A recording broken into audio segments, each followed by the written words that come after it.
So there's two types of questions. There's one where it's proportional. That's this guy here. There's another one where you might have it as A is equal to K over R. Okay, that's inversely proportional. Now, what we're trying to find here is what is the percentage decrease in Q, right? Required if we decrease F by 60%. So for here, we're going to look at the proportional one, and then I'll go through the inversely proportional one. So first of all, we're trying to figure out what the question is asking, and it's really difficult because there's no numbers, right? So let's say that F, right? Well, we start off with like an initial value. Let's say Q, the old value, is 1, right? That means our old value would be equal to 16 times by 1, which is 16. Okay?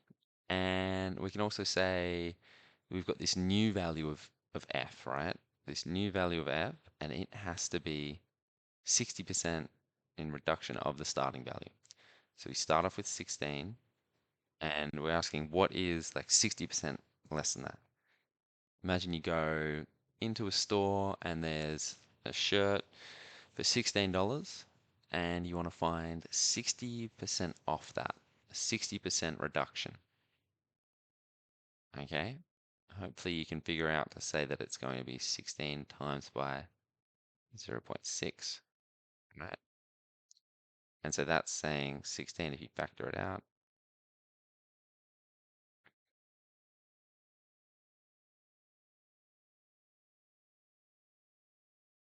Zero 0.4. And 0.4, just if you want to get real mathy, is 4 on 10. Okay? And so I'll just leave it as 0.4 there. Cool. So now what we're asking is, all right, what's our value of the new value of Q? What does that have to be? So you can slap this guy straight into here. So you just, if you put in the numbers, sometimes it makes more sense. So you can put numbers in and we get 16 times by 0.4 is equal to 16 Q mu. And what's really important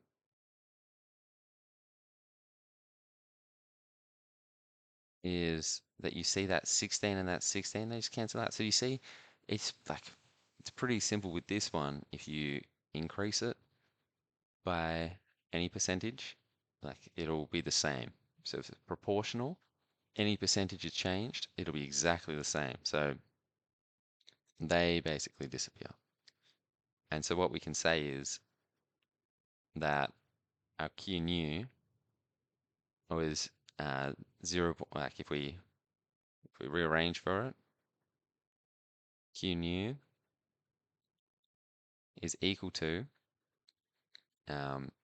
16 times 0.4 all divided by 16.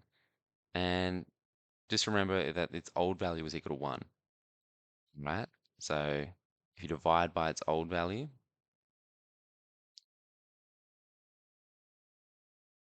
you can see that it's 1 times by 0.4 there.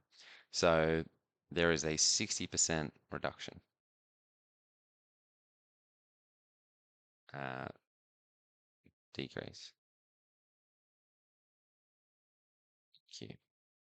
Okay, so that is how to do it with numbers, right? And it's essentially the same way, except you put variables in there instead. So imagine this, right? This one that we substitute in, we now call F old. All right, and then we put it in over here, and it's just called F old. All right, and then to get to this bit, all we need to do is rearrange our old equation, F old is equal to 16 Q old. Okay, and so that then replaces this one here.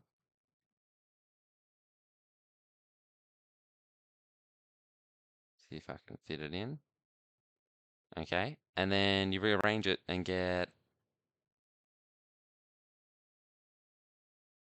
Q new in terms of the old value. And so if we do that, we get 16 divided by 16 times by Q old times by 0.4. And those cancel out, and we get the same answer.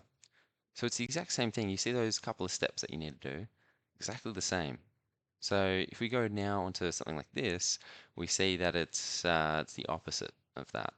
So again, if we take a value, we say A new is equal to 60% decrease of the original position. So that's A old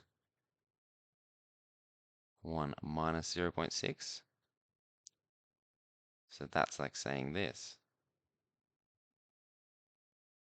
Okay? And now what we can do is substitute it into this equation. And we just need to get R new in terms of R old. That's the whole game plan here.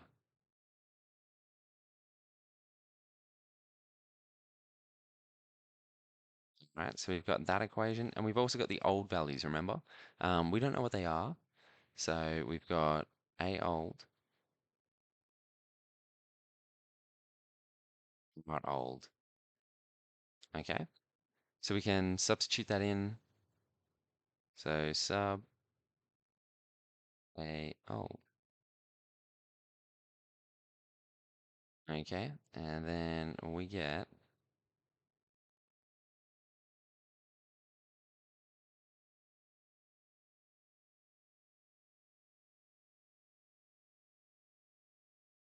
that these guys cancel out. And then we just need to rearrange it to get R new in terms of R old. That's the game plan here. So we say that first of all, simplify it because it's looking a little bit complicated.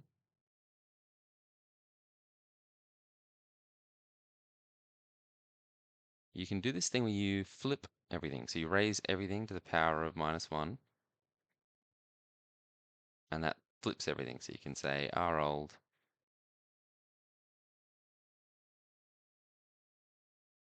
R new. Okay. So now you've got to figure out, hey, what is that value equal in terms of a decimal? So you've got a calculator, so you should be able to do this. And this one would be, so 0.4, that is equal to 4 divided by 10, which is equal to 2 divided by 5. So flip it around, we'd say that's like saying divide by 2 divided by 5, right? And that is like saying our old, which is 5 divided by 2, which is 2.5. And that's equal to our new value. So now you can see that there's been 150% increase, right? So we can say that it's 150% increase in R. There we go. So it's a bit complicated because there's a few equations. So you've got your old and your new equations. So I'm just going to highlight them here in purple. 3 equations really to use. And you've also got this percentage equation. So with those 3 equations, you can get R new in terms of R old. And that's what you want. And then you can extract the percentage from that.